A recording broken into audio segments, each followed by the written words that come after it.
Hey friends, welcome everyone to our little fancy strokes workshop. We're gonna work on some right hand techniques for swing ukulele playing, and I'm gonna walk you through three different ones. If you have not yet, please click the link in my bio or the link in the event page, depending what social media platform you are on. There is a free worksheet to go along with this that you can just go grab right now, so that we all know what we're talking about. But if you don't have that, that's quite all right. You can grab it afterwards. This video will be saved on YouTube, so you can watch this anytime you like. For now, while we have people floating in, I'm just gonna play a couple of tunes, and we're gonna start up on our workshop in just a couple of minutes. All right, guys.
A little bit of Big Butter and Eggman, old New Orleans staple. I'm just gonna play one more tune for you before we hop into this little workshop here. We still have some people floating in. It's good to see everyone here. Some very familiar faces.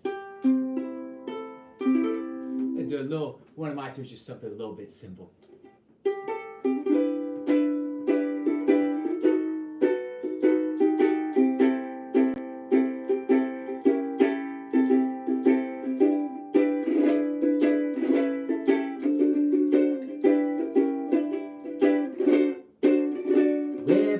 But why don't you fly?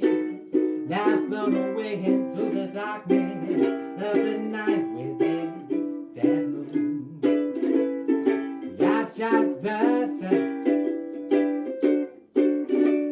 Spread your wings now and soar above that old willow tree. And when you look down, don't you pay no mind about me. Don't you fly, float away into the darkness of the night with that moon. Yeah, shines the sun. Don't you come home too soon, for those clouds pass over the moon. All the sun rise over the hill. But why don't you fly or float away into the darkness of the night with that moon? Yeah, shines the sun.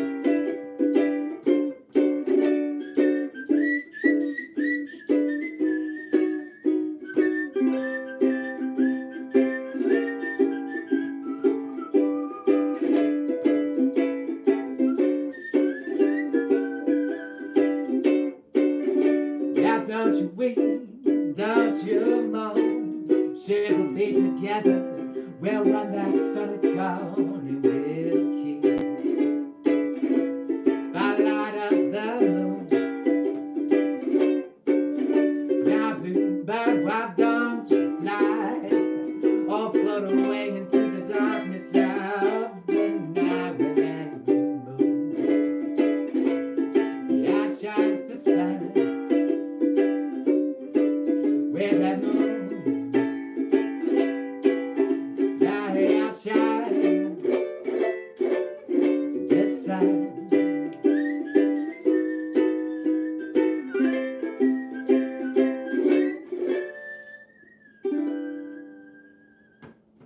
Hey, I see some calls for a claw hammer workshop. We will be doing that next Friday, same time, same place. This week we are working on right hand swing techniques derived from the mainland styles. So we'll be doing that today. There is a free worksheet. Please click the link in my bio on all these major social media platforms, and it's right at the top for y'all to download. Even if you don't have that, I'm going to walk you through it now. So as we go through this, we're going to be studying some things that were really popularized by, of course, Roy Smeck, George Formby, Art Fowler, Ukulele Ike, also known as Cliff Edwards, and some of those right-hand techniques. So before we dive into these more advanced techniques, I want to talk just a minute about basic right-hand position in mainland playing styles. This is, in fact, a bit different than we generally see in Hawaiian styles, where the earlier styles we have a more open hand position. In a mainland playing style, because of some of the techniques that we're going to do, it's better to use a closed hand position to play this so that we have all of our fingers at the ready. Now you can still do all of these with an open hand position, but it's going to be a little bit more efficient if we use a closed hand position. So what do I mean by a closed hand position? When we do this, if you just take your right hand, or whatever strumming hand is, if you happen to be left-handed, that could be your left, and you just put it down at your side and let it relax. That's the key. We want a relaxed hand position. But you'll note that a relaxed hand is not this. A relaxed hand is like this. It's a very loose fist. So I want you to put your hand down and shake it out and just let it sit down by your side.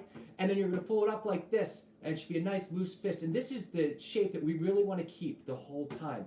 Now your first finger is still going to be your main strumming implement in this style. But it's also going to be very loose. All of our motion is coming from the wrist, and that's really the key to playing uke, is that we're using our wrist. We're not flicking with our fingers. We're not using our elbow or our whole arm. It's a very delicate instrument, so we want this kind of painting a fence sort of motion that we are using to stay nice and relaxed as we play. You're going to let your first finger just hang out like a wet piece of spaghetti, like this. And as we strum, you can see this is all wrist. My elbow's not moving at all. My fingers are not moving. Think of your fingers themselves. These are like your picks on guitar. We're hitting the strings with them, but they're not actually making the motion themselves. Everything comes from the wrist. Now, as far as where you want to attack the uke, you can play anywhere you'd like, but generally the sweet spot is right around where the neck meets the body. This is where we want our basic strum to take place. And we can't really dive into these more advanced strumming techniques if we are not comfortable and consistent with our typical quarter note down strum. So let's put down a C major chord, open, open, open, 3, just like this, and we're just going to strum quarter notes for a minute.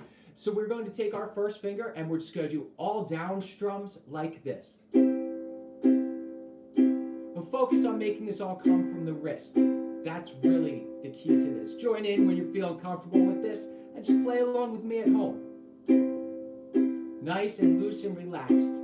Make sure that you're not hitting the uke too hard. A common mistake on uke is strumming really hard. With such a small instrument, we have a very short window of dynamics that we are working with. The louder you go doesn't mean it's necessarily going to sound better. Eventually you get to a point of diminishing returns. So you need to find that sweet spot on your uke. Another thing to keep in mind as we're just doing this basic quarter note strum is that your plane of motion, or how far your wrist moves, does not need to be much further than these strings themselves. There are no strings out here. We don't need to strum down here, or here, or here. We need to strum right here all the time. And we want to get used to keeping this plane of motion nice and small.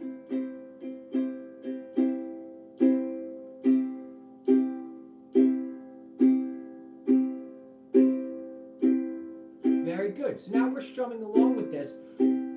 We're comfortable with this. We're going to dive into our first strumming pattern that we're talking about in this course, which is the shuffle strum. Now the shuffle strum, if you stop playing, sounds a little bit something like this. It is a swung eighth note pattern. And if you turn to page 1, you can see this notated out in different ways. If we look at section B on there, we're going to address that in just a second. That's what this would generally look like if we saw it in music. But we're going to start with A, which you'll note is all quarter notes. These are all down strums, just like we were doing previously.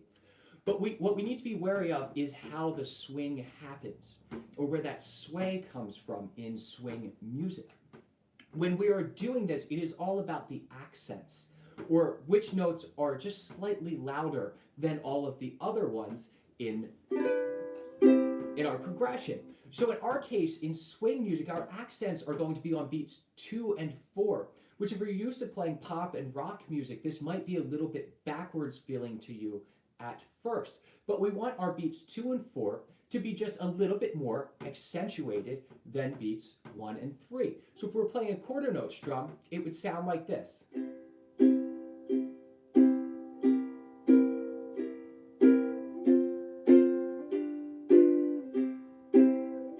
Notice how 2 and 4 are just a little bit stronger?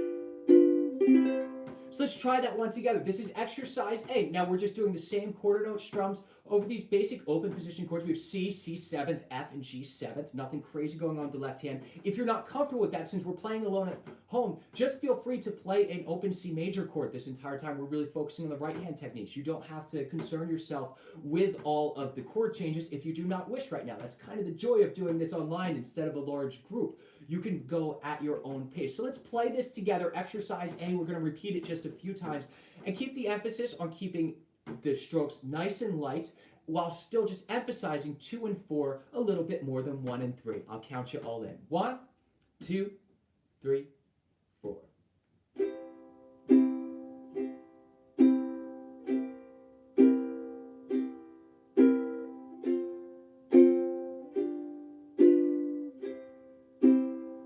And one more time.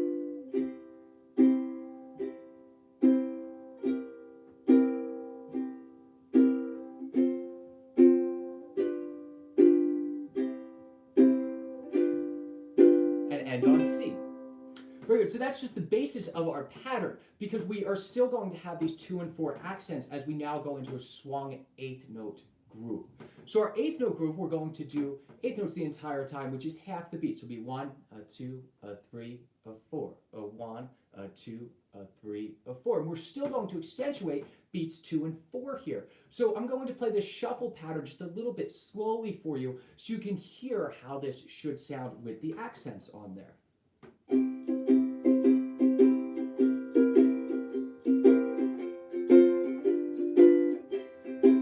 Note how 2 and 5 and 4 are still just a little bit more prominent. That's our drive in this swing music.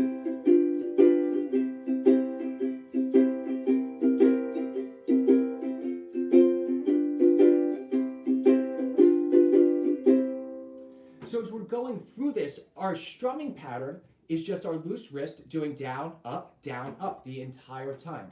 We are not doing anything too fancy with the right hand, but we're making sure that 2 and 4 are just a little bit more accented than 1 and 3. Let's try that together and go through exercise B a couple of times. 1, 2, 3, 4.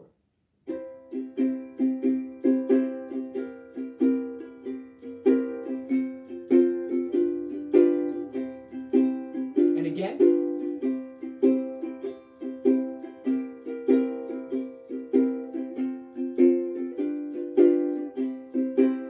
One more time.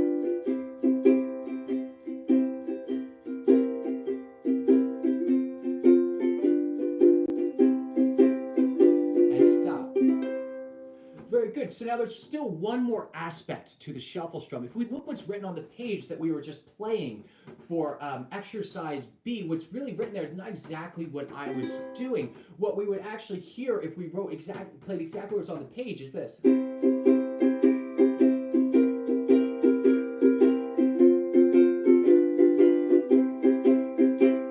But what I'm playing is this. And listen to the subtle difference between these two. That's really what gives it the life.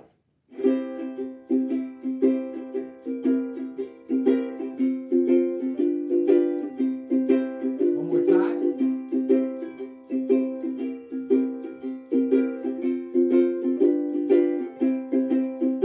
So what I'm doing here is using what are called partial strums. Now I've done my best to notate this in example C on the first page of your handout here.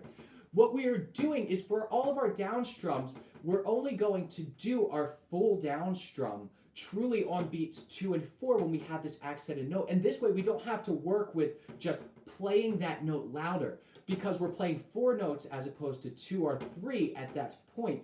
It is going to automatically accentuate those chords versus the other ones.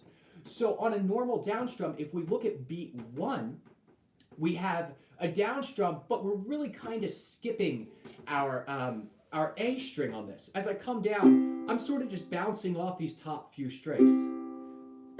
You don't hear this note. It's a partial strum. And then likewise, as we come up on our stroke, we're only going to catch our 2 top strings. Now, it needs to be said that this is not precise. I'm not playing this perfectly. You're not going to play it perfectly. No one plays it perfectly as it's written on the page. But we want to have this in mind as we're playing our shuffle rhythm, that our only fully through strums are coming on beats 2 and 4, and that is what is going to give us that swung feel. So we have 2 and 4 with full strums. Every up strum, we're only going to catch the top 2 strings, our A and E strings, on our uke. And on any of the other down strums that are not 2 and 4, which would be 1 and 3, we're going to just hit our top 2 or 3 strings. Right here, we're going to skip the A string. And that's going to give us this nice drive when we finally dig in on 2 and 4 and get that full chord coming out. So let's try this together, but we're going to try it very, very slowly. And it'll sound silly at this speed, but it's important to practice things very slowly and build them up from there. Here we go. And again, you can just stay on a C major chord if you'd like. You don't have to go through all the chord changes on this while we're focusing on the right hand technique. I am going to go through the chord changes written on the page. 1, 2, 3, 4.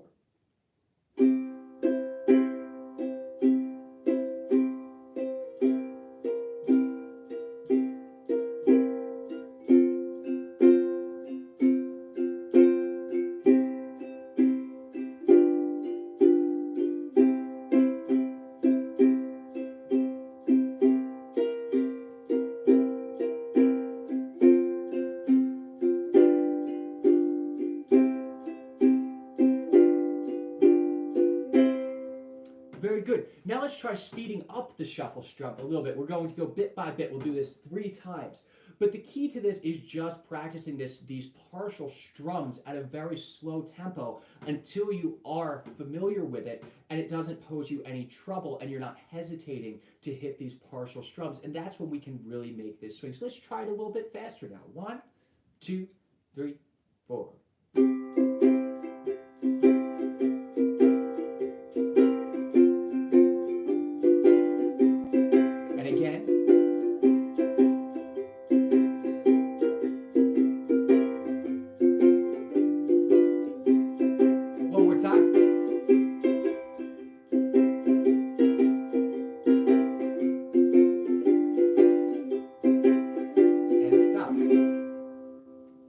Very good. So that's the basics of our shuffle strum. If you want to dive more into this, I do have an entire video up on YouTube breaking down just the shuffle strum with some practice exercises so you can go even more through this at your own pace instead of just on this workshop. Now moving on, we're going to move on to triplets. And this is one of the most popular little show strokes that we can do on uke. And since we're not playing with a pick and playing with our fingers instead, we have a very unique way that we get to implement that on this tiny little instrument. And it in fact makes it quite a bit easier than it would be on most other instruments if we were using a plectrum or a pick, or a bow for that matter if we were playing violin. We can accomplish this with just 2 downstrokes and an upstroke. Question on Facebook, am I using my index finger, thumb, or other fingers, only first finger for everything? Right now, we're about to add some more stuff in with the triplet. But everything we were just doing on the shuffle strum is entirely performed with the first finger. If you do it with your thumb, you will cause yourself to have reverse accents because you'll be upstrumming with your thumb now. The shuffle strum is a great strum that we can use really at any point. You can use that as the basic strum for a piece, or something that's a great little fill for a measure if the vocalist isn't doing anything, just to drive it. If you want to dive more into the shuffle strum, listen to the music of Django Reinhardt. That's really where this is adapted from, is from what we now call gypsy jazz. That comes from Django and Stefan Grappelli's playing. And a lot of the shout choruses, you hear Django himself playing that shuffle strum going on. So back to the triplets now. First, we need to break down exactly what a triplet is for those of us that do not know. A triplet is taking 3 evenly spaced notes and putting in the space of 1 beat. So we're not going to go through all the exercises on this page right here because they're really just changing the placement of the triplets. But if we look at exercise A on our worksheet, our triplet is placed on beat 4. So that means everything else is going to be a quarter note, or 1, 2, 3, and then we're going to have a triplet, or 3 evenly spaced notes on beat 4. Now the easiest way to really explain this is for me to clap it for you. So let's all put down our ukes for a moment. I'm going to clap this a few times, and we can clap it all together. The rhythm is consistent throughout these 4 measures, so we don't have to worry about the chord changes at this moment. It's going to sound like this. 1, 2, 3, 4. 1, 2, 3, triplet, 1, 2, 3, triplet, 1, 2, 3, triplet, 1, 2, 3, triplet, 1, 2, 3. All right, let's try that together. So we're putting the triplet just on beat 4. 1, 2, 3, 4. 1, 2, 3, triplet, 1, 2, 3, triplet, 1, 2, 3, triplet, 1, 2, 3, triplet, 1. So stop there, and now let's try putting this. This will be exercise C. We're going to put that triplet now on beat 2 instead of beat 4. So it's going to sound like this. I'll do it a few times for you, and then just feel free to join in when you're feeling comfortable with the rhythm. 1, 2, 3, 4. 1, triplet, 3, 4. 1, triplet, 3, 4. 1, triplet, 3, 4. 1, triplet, 3, 4. 1, triplet, 3, 4.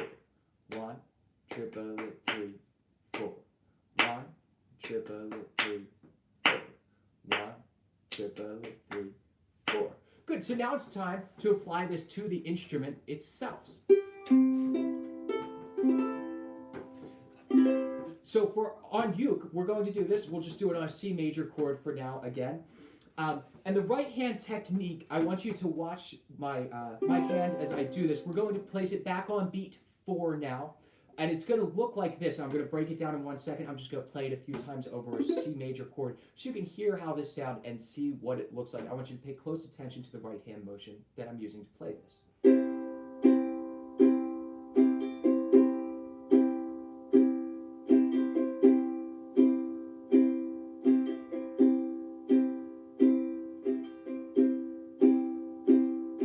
Speeding it up.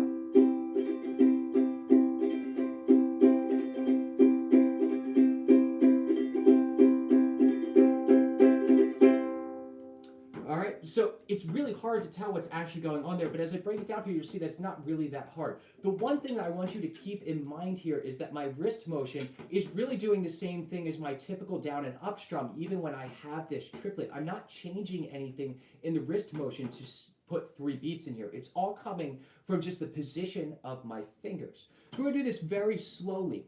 What we're going to do is this is a 3-stroke pattern. We're first going to come down with the first finger on our right hand, just like we would for a down strum. But as we come through with this, we're going to open up our hand and let our thumb drag behind it. That's going to be beat 2. Just open it up almost like it's an L. Now, I'm greatly exaggerating the motion when I show this to you on camera. And then our third motion is going to be just our standard up strum that we generally would have. But we want to keep this motion as close to the strings. You can note when I'm actually playing it looks like this, but to see it, it's going to look like this.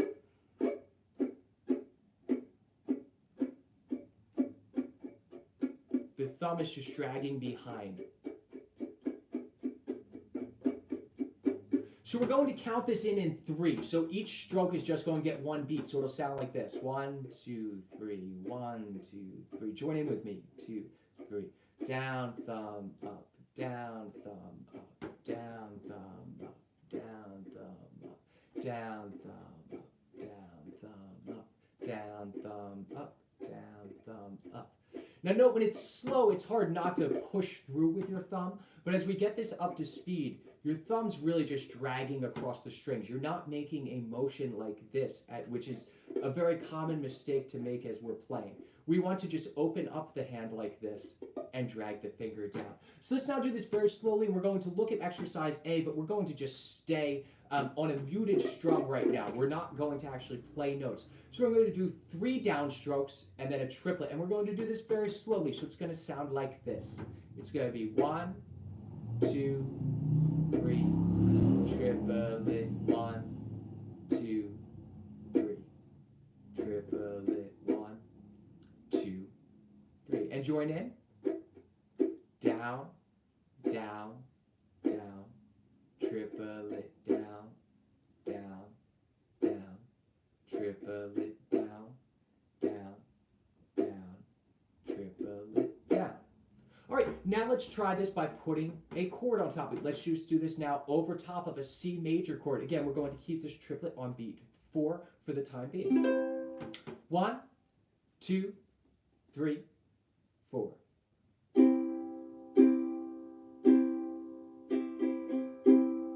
2, 3, triplet, 1, 2, 3, triplet, 1, 2, 3, triplet, 1. Good. Now let's try putting that triplet on beat 3. I'm going to play it for you a couple times. Feel free to join in whenever you're feeling comfortable with it. So now we have all quarter notes except beat 3, which will be a triplet. This is exercise B on our page.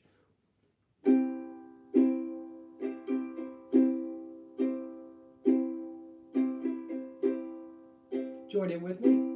Triplet 4. 1, 2, triplet 4. 1, 2, triplet 4.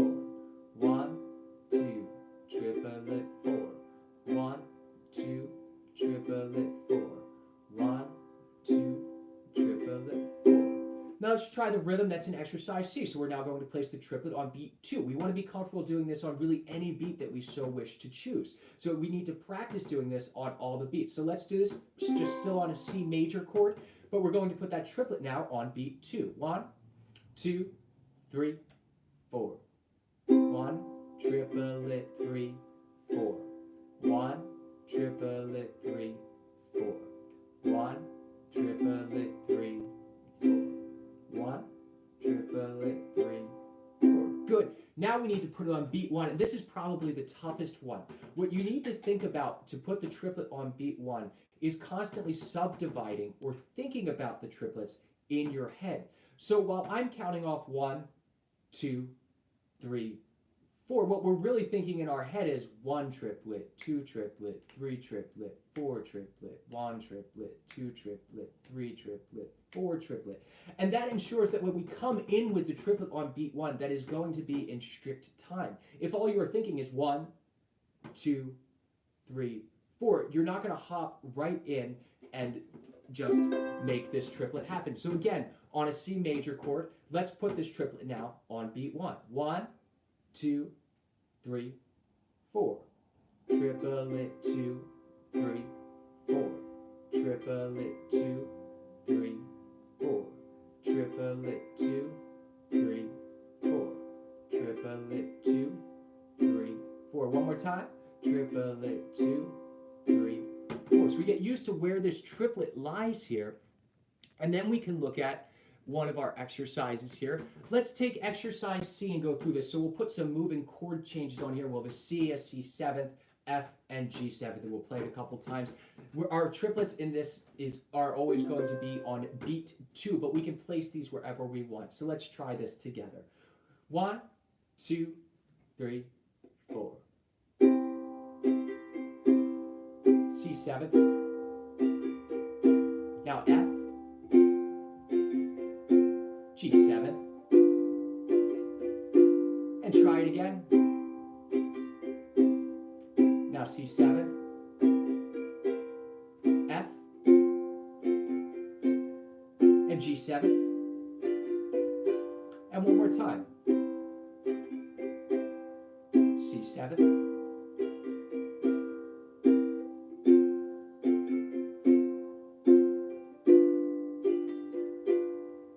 Let's stop there.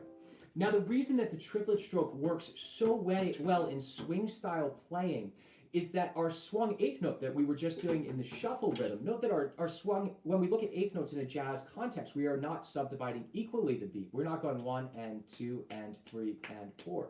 We're on 1, 2, 3, 4. Now, we're doing that on a triplet subdivision. So what we're really doing with these eighth notes in the shuffle pattern that we were doing previously is that we are playing the first and last triplet. So this triplet subdivision is in fact happening all the time in jazz and swing music until we get to, say, the 70s and 80s and have fusion and rock-based jazz patterns and some Latin feels. But aside from that, when we talk about swing and we talk about early jazz, we always have this underlying triplet pulse. So this is a very important stroke to have in our repertoire. We can use this really at any point, but it accentuates even what we were doing the shuffle strum or if we're just playing a quarter note. And let me show this to you just with a simple progression. I'm going to go back and forth. I'm going to use triplets and the shuffle strum in this so you can hear how the two really correspond to each other and how they go hand in hand.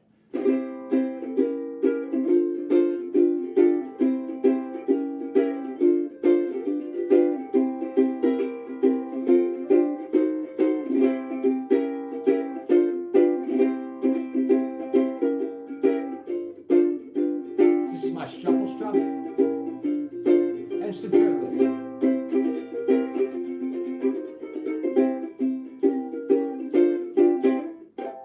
So we can use just those two little patterns, and I'm not really, you see I'm just using basic open position voicings. This is C, A 7th, D minor 7th, G 7th. We're not doing a whole lot in the right hand here, but by using these simple right hand techniques, we can make this sound just a lot spicier than we could with just a simple down strum. But again, let me show you where we can throw this in. So I'm going to start out just doing quarter note strums, as I would comp most tunes, would be just a simple quarter note strum. But in my head, I'm always thinking that triplet feel underneath. So if I wish to go into the shuffle strum, which are swung eighth notes or a spread triplet feel, or I wish to throw its triplet in, we already have that underlying beat. So I can do the same thing with just quarter notes, and then the second time around, I'm going to throw in some of these other patterns so you can hear how this goes.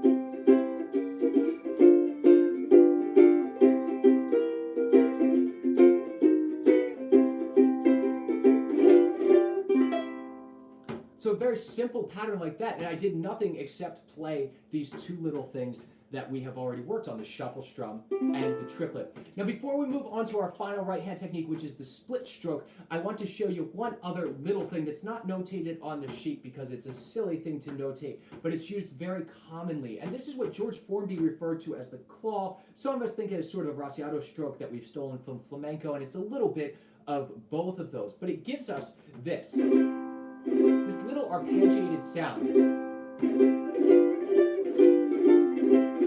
We can hear all the individual notes.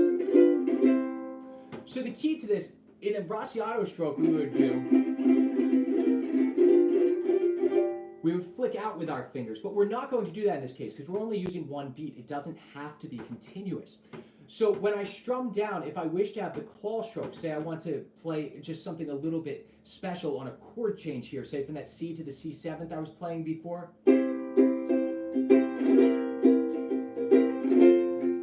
We can do that. So all I'm doing is we come from this relaxed hand position that we were talking about at the beginning of this workshop, and all we're going to do is just open up the hand the littlest bit. I'm not splaying out my fingers like this. I'm just being very sloppy with my strum, more or less, and allowing them all to come across. I use my thumb when I come down on the claw stroke. You don't have to do that. You can just use 3 fingers, 4 fingers. This is a very imprecise little spice that we can throw in. But let's try this. So we're going to do a bar of C, C7th, then F, then G7th. And on beat one of all those, we're going to throw our claw stroke. So I'm going to play it for you and just join in when you're feeling comfortable. I will call out the chord changes. The claw stroke is always going to be on beat one. So it'll be, and the standard strokes for the rest. Claw, 2, 3. Now to F, claw, 2, 3, 4. Now G7th with a claw. And again, here's our claw on beat one. Now to C7th with a claw. F with a claw. G7th with a claw. Let's do it one more time. And C. C7. F. G7. And we'll end on a C with a claw. So all of these techniques that we're talking about here are not things that you want to overuse. When we're comping in a swing context, quarter notes are our friend. Down, down, down, down, all day long. That is our foundation for everything. These are just extra little things that you can throw on top. But you want to make sure that, especially if you're singing while you're doing this, that you're not using them so much that they distract from the vocalist, or say if you're playing with an instrumentalist, you don't want to distract from that. We are a comping instrument for the most part. These techniques also come in very nice for solo chord melody playing, a la Roy Smeck. If you like that style stuff, I do release one of those style arrangements each month over on my Patreon, and we have a full breakdown lesson kind of like this for each and every one of those arrangements. And they utilize a lot of these strums that we're doing here. So moving on, the last one that I want to address is the split stroke. Now this is one that is attributed to George Formby because he truly is the one, without question, that popularized this, as well as really brought it into this common lexicon. It's a very unique stroke. This does require a high G uke to make this sound correct. We are utilizing the reentrant tuning of the instrument to play melodies between the two outside strings while playing chords on the rest of the strings, which is a pretty darn cool thing that you can't do on most other instruments. Now, while George Formby is who popularized this, he is not who invented this. If you go back to Ernest Caillet's 1918 method book, the split stroke, although by a different name, is mentioned as one of the strumming patterns in there. Again, if you look at Roy Smeck's method books from the early 30s, again, you see the split stroke in there. You hear it in his playing, in mainland playing, before George Formby was doing it, and it's very well that it was likely conceived independently by all of these people. But one thing we want to keep in mind for the split stroke, this is sort of an Afro-Cuban rhythm that we are playing. So we're changing to this clave feel while we play it, and thus we're playing straight eighth notes. So our eighth notes are going to be 1 and 2 and 3 and 4, and as opposed to 1, 2, 3, 4. And we're going to break this all down in a sec, but I just want to play it for you for a second so you can hear how this sounds.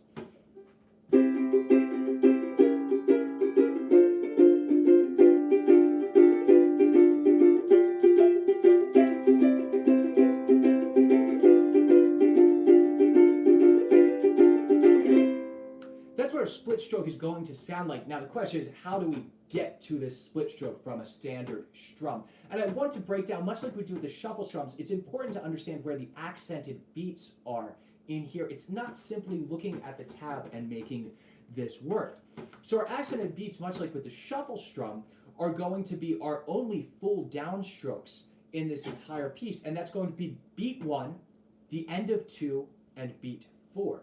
So we want to continually think about this even eighth note subdivision in our head, or 1 and 2 and 3 and 4, and our chords are going to come out on 1, the end of 2 and 4. Let me demonstrate just by clapping this for you all. So it's going to sound like this: 1 and 2 and 3 and 4 and 1 and 2 and 3 and 4 and 1 and 2 and 3 and 4. And during 1 and 2 and 3 and 4 and 1 and 2 and 3 and 4 and 1 and 2 and 3 and 4 and 1 and 2 and 3 and 4. And if you've studied different musical styles, you'll note that this is a clave rhythm that we are using as the underlying pulse for this strum.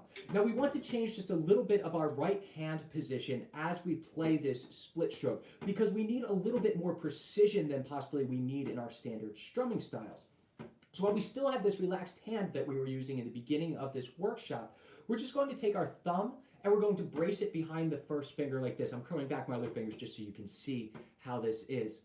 And as we do this, this is going to give more rigidity to our first finger, essentially turning it into a guitar pick, but it's going to give us a lot more accuracy in our strumming, which we're going to need in just a couple of minutes. It's also a great technique to use with this braced first finger if you need to get a little more sound out of the instrument because your finger doesn't sway with the strings as you hit them. We just have a standard down strum and can really push through the strings. So if we take this hand position here with the thumb braced behind our first finger, we're just going to do that clave rhythm now. So it's 1, the end of 2 and 4, and it's going to sound like this. 1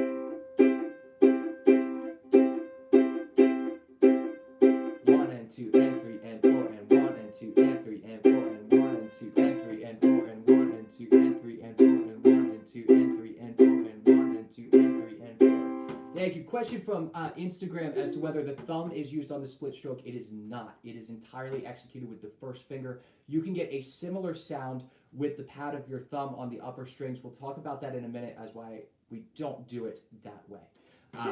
It can be done that way, but it provides different accents if we do use our thumb as opposed to using our first finger for the entire progression. So let's try these accented beats just on a C major chord, nice and slow. 1 and 2 and 3 and 4 and 1 and 2 and 3 and 4 and 1 and 2 and 3 and 4 and 1 and 2 and 3 and 4 and 1 and 2 and 3 and 4 and good.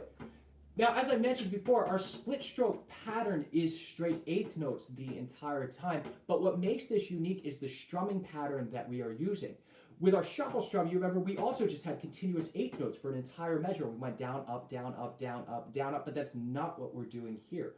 We're going to use a series of double down strokes to make this special strumming pattern work.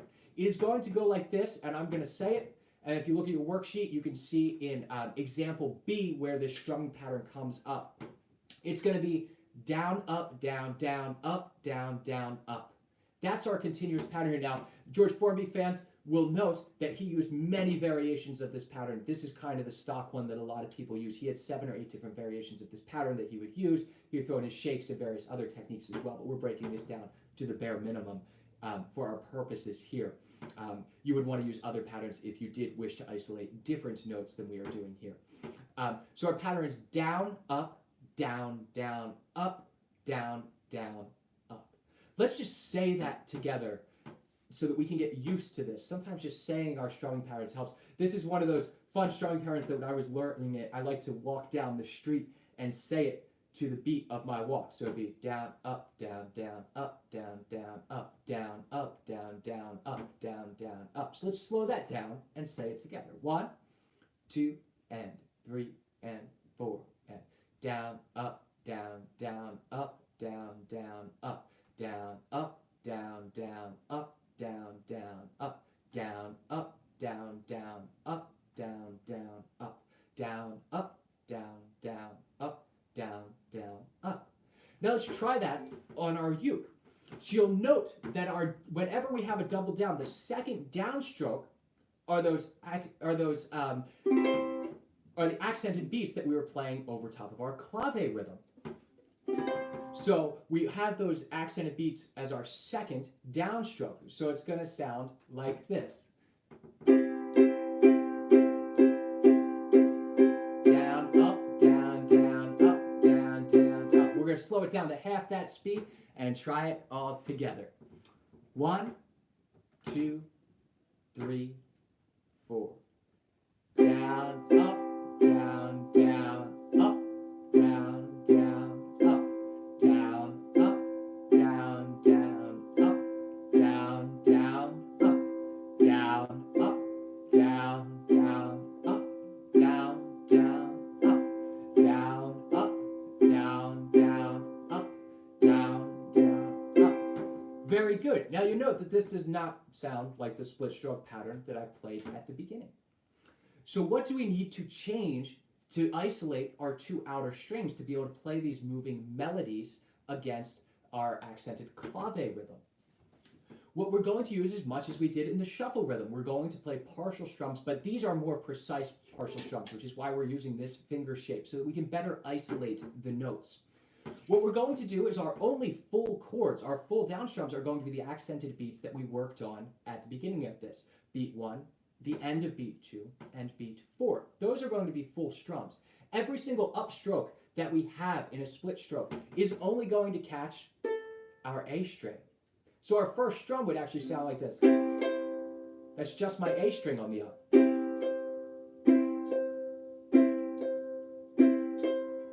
So let's try that together. Just down, up, catching that A string. So it'll be a full strum down and then A, and we'll let it ring. 1, 2, 3, 4. 2, 3, 4. 2, 3, 4. 2, 3, 4. 2, 3, 4. 2, 3, 4. 2, 3, 4. Very good. Now, whenever we have these sets of double downstrokes on beat 2 and starting on the end of beat 3, we are going to have a partial downstrum. So what we're going to do is we're going to take this first finger and we're just going to bounce it off of our G string. Now, if you happen to hit the C string in this, it's not a big deal. We don't need to be terribly precise, but we want to try our best to just have down, up. So it'll be all the way through, partial strum, all the way through. So it'll sound like this. So it'll be through, up partial, down partial, and through. I'm going to do it from the side so you can see what my fingers are doing.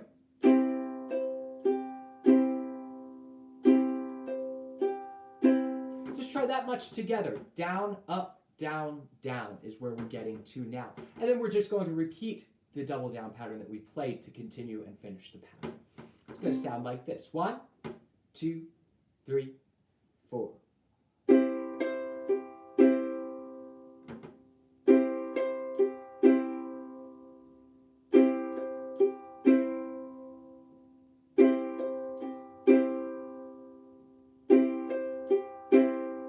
Good. Now we have an up, down, down, up again, which we just did. It's going to be identical to that. So it's going to be full strum, partial up, partial down, full strum, partial up, partial down, full strum, partial up. Now I know this is a lot, and this is a very awkward pattern to play. This is one that's going to take a lot of practice to truly internalize. What I recommend doing is practicing this away from your instrument, just saying this strumming pattern, practicing the right hand technique that you're using to get your wrist motion used to this, because this is a very illogical wrist motion that we are using in this, where we would usually keep a nice wrist and do this the entire time. We are going to keep it resetting the wrist now on offbeat. So this takes a while, but if you put the time in and practice just a few minutes a day, you'll be surprised how fast you internalize this. So let's do this very slowly together on just a C major chord. So I'll start it off and you can join in with me. So it's down, up, down, down, up, down, down, up, down, up, down, down, up, down, down, up, down, up, down, down, up, down, down, up, down, up, down, down, up, down, down, up. Very good. So this is going to take a little bit of time for you to get, but just put in a little bit of time each day with each of these patterns and really start to internalize them. That is the key, is just consistent practice. Not long periods of practice, but consistent, effective practice. You want to make sure that you're really putting in a little bit of time each and every day on these techniques that you wish to learn. Just practicing 5 hours a day is not going to get you there. It's putting in the hard work, which can sometimes be just little bits of it. So I'm going to demonstrate this all in a second as how we can throw this in. If you like this workshop, there are links in my bio on all of these. Please feel free, but not obligated whatsoever, to send me a tip on PayPal. If you like the work that I'm doing in the swing uke world, please do consider subscribing to my Patreon. For as little as $3, we do lessons each and every week with worksheets. We have chord charts for everything that I do. We have new tabs, and we have a full lesson package teaching an entire chord melody song that I write each and every month, which is usually kind of a Royce Max sort of thing. We're going to do Sweet Georgia Brown starting next month. And last month, what did we do? I'm Forever Blowing Bubbles. Oh no, The Chic of Araby. We also have Blue Skies and a bunch of other tunes on there. So please do hop over and check that out. I appreciate y'all tuning in. I'm just going to play the same chord progression I was playing before with the shuffle strum. We're going to use all 3 of these strokes that we talked about and how we can kind of mix this all up. And hear how the split stroke plays against the beat. That's sort of the joy of it. So again, I'll just play once through on quarter notes, and then I'll do a chorus with some of these other things thrown in.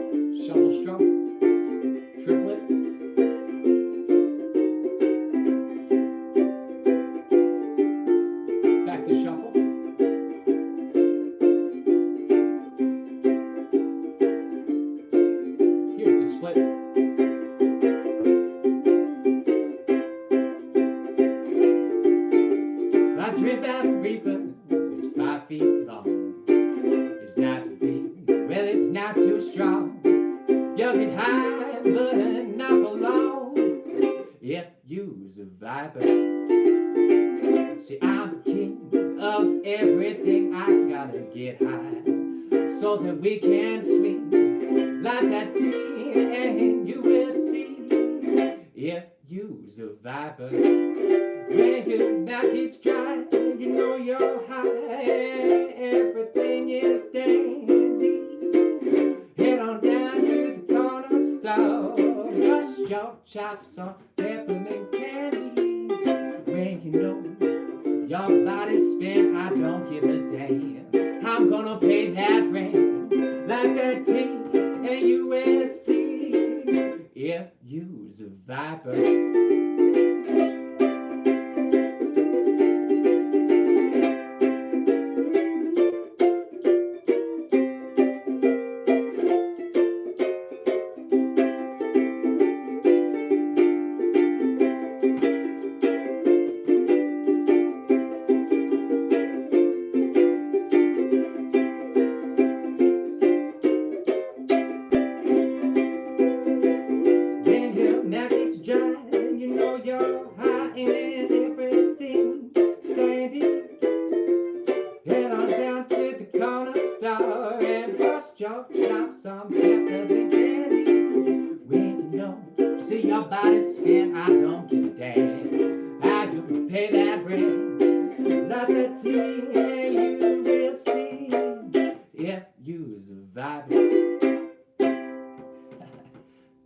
There's a little tune that Steph Smith wrote for his good friend Fats Waller called If You Were Viper. Thank you so much for tuning in, everyone. I will see you all next week. We're going to do a workshop on blues and old time and claw hammer styles on uke. Have a good one, y'all.